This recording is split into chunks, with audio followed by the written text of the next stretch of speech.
Hi there, I'm Drew Badger, the world's #1 English fluency guide, and in today's advanced listening practice lesson, what I would like to do is answer a question I've received lately, or actually I've been receiving for quite a while, but more recently here on YouTube, and this is, how can I know which fluency habit to focus on? So if you're not familiar, the kind of two different ways I really want to give just a very quick general overview of this. When you're trying to become a fluent speaker, it's much more important to think about not learning more kinds of individual pieces of information, like how do I learn more words, how do I learn more grammar rules, how do I learn other things like that. Really, the important thing is to develop the kind of skills or develop the habits that are required to become a confident, fluent English speaker. So you don't want to learn information, you want to be the kind of person that can actually speak fluently and confidently. Now, typically, you can feel which one of these things, and maybe it will be more than one, which is lacking. So if you just kind of go through the different steps, when I try to think about where does the struggle begin for you? So if you think about the English fluency habits, and you can learn more about those right here on YouTube. Actually, if you watch a video, maybe a few videos before this one, I forget which one, but it's something called the 7 English fluency habits, or what are they? So I recommend you watch that video to learn more about them specifically. But this video is just talking more about like evaluating, testing your own habits and thinking about how you can become a more confident speaker by figuring out what your weakest habit is. Because all of these habits work together, and just like a chain, if you think about the links of a chain, if one of the links is weak, then the whole chain becomes weak. So if you can maybe know a whole bunch of words, but you have no confidence, then you won't be able to speak fluently. So a lot of people in this case, maybe they lack confidence, but they continue to study more words. You're making basically that link in the chain stronger, but you're still having an overall weak chain because you're not building your confidence. And this is why the idea of developing the 7 English fluency habits is so important. It's so essential to being able to become a confident, fluent speaker, because so many students are taught that they have to learn a whole bunch of information, and that's the way that the school system, or just language education in general, prepares you to become a person who can pass a test, but they're not really preparing you to become a confident speaker. So again, you want to develop all of the 7 fluency habits, and you begin by working on your weakest one. So how do you know which one that is?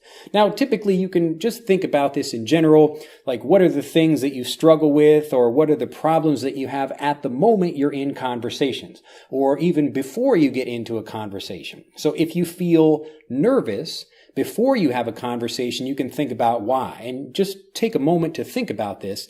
But it could be because, I will forget what I want to say, or my words will not come into my mind at that time, or I will have to translate in my head, or I won't be able to remember how to use grammar rules, other things like that. But there's typically 1 or 2 reasons why you're feeling nervous about a particular thing.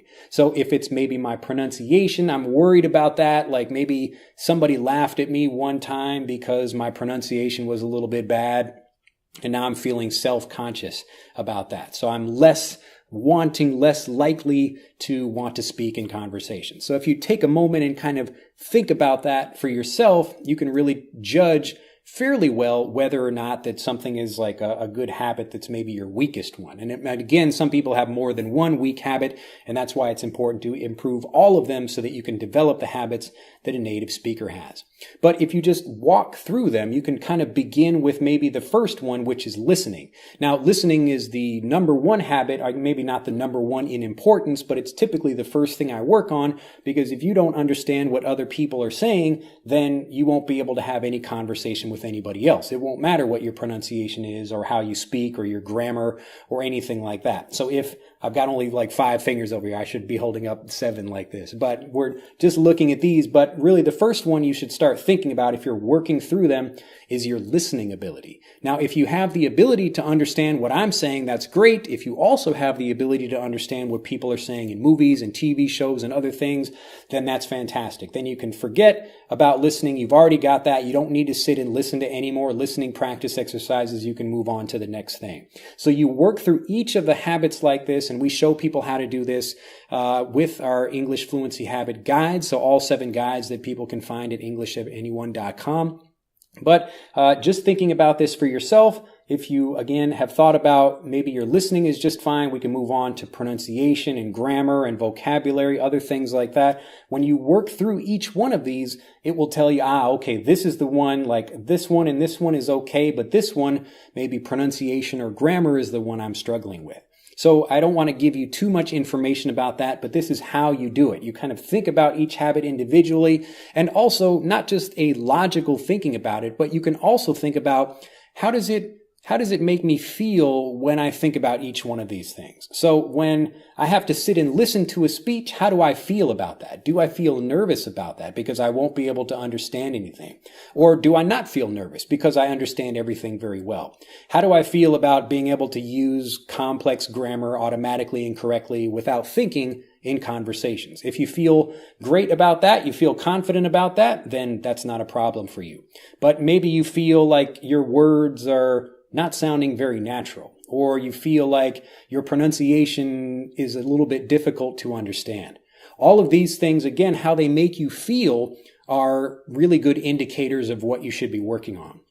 So again, my learners, the reason they become fluent quickly, especially my personal students that have been learning with me for a long time, it's because they understand this idea. The difference between trying to do more things, try to learn more pieces of information, and trying to be someone who's a confident, fluent English speaker. So just like you would model the behavior of a millionaire, you would do what they do if you want to become a millionaire also, you have to do the same thing. By learning like native English speakers, this is what's going to help you become a confident, fluent English speaker much faster.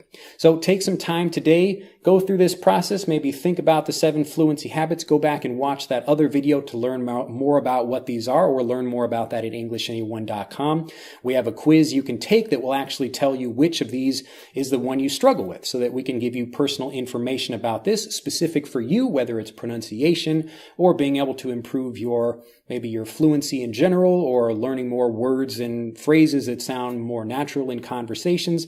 All of these things, we can help you with that at EnglishAnyone.com. You can click on the link in the description for that. Well, that's the end of this lesson. Again, I don't want to give you too much information, but think about these things today. Think about what they are logically and then how they make you feel. And then come back, like this video, share this video with a bunch of people that are also trying to improve their English, but that can understand this video, and become a subscriber to the YouTube channel so you can get more information, more videos when we release them.